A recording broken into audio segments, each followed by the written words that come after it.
South ఇండియాలోని అతి తక్కువ ధరలకి రత్నాలనందించే ఏకైక సంస్థ 6JVR.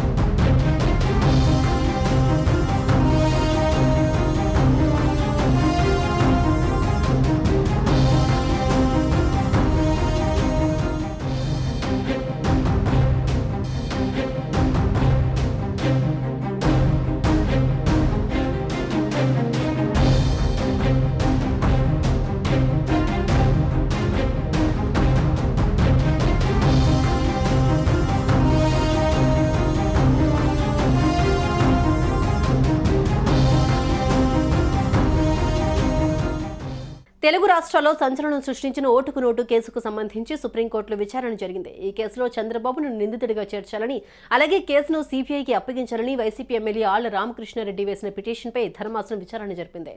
జూలై 24 విచారణ వాయిదా వేసింది సుప్రీంకోర్టు ధర్మాసనం. కేసులో తగిన సమాచారం ఇచ్చేందుకు సమయం కావాలని కోరారు తెలంగాణ ప్రభుత్వ తరపు న్యాయవాది.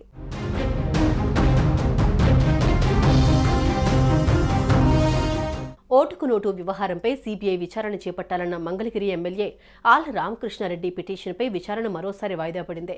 సుప్రీంకోర్టు వేసవి సెలవుల అనంతరం కేసు విచారణ చేపడతామని జస్టిస్ ఎంఎం సుందర్రేష్, జస్టిస్ ఎస్వీఎన్ భట్టీల ధర్మాసనం తెలిపింది. జూలై 24న సుప్రీంకోర్టు విచారణ చేపట్టనుంది. ఈ కేసులో చట్టానికి సంబంధించి అనేక అంశాలు ముడిపడి ఉన్నాయని, ఆ వివరాలను అందించేందుకు తెలంగాణ ప్రభుత్వం సమయం కోరింది.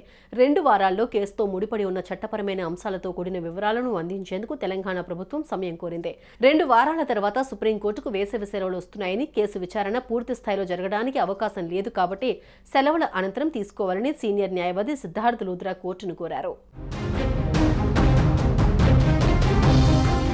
ఓటుకు నోటు కేసు వ్యవహారంలో టీడీపీ అధినేత చంద్రబాబును కేసులో ముద్దాయిగా చేర్చాలని, అదేవిధంగా రాష్ట్రంలో కేసును టేకప్ చేసిన ఏసీబీ నుంచి దర్యాప్తును సీబీఐకి అప్పగించాలి అంటూ మంగళగిరి వైసీపీ మాజీ ఎమ్మెల్యే ఆళ్ల రామకృష్ణారెడ్డి 2017లో పిటిషన్ దాఖలు చేశారు. అయితే ఈ కేసుకు సంబంధించి చంద్రబాబు తరపు న్యాయవాది సిద్ధార్థ లూథ్రా సెలవుల తర్వాత విచారణ జరపాలని ధర్మాసనాన్ని కోరారు. 2015లో జరిగిన వ్యవహారమని, ఏళ్ల తరబడి కేసు పెండింగ్లో ఉంటుందని కోర్టుకు తెలిపారు మంగళగిరి ఎమ్మెల్యే ఆళ్ల రామకృష్ణారెడ్డి తరపు న్యాయవాది.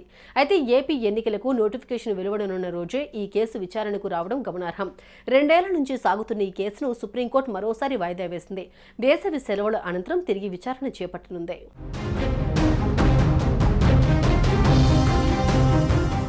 సుమన్ టీవీలో మీ పర్సనల్ అండ్ బిజినెస్ ప్రమోషన్స్ కోసం కింది నెంబర్కి కాంటాక్ట్ చేయండి.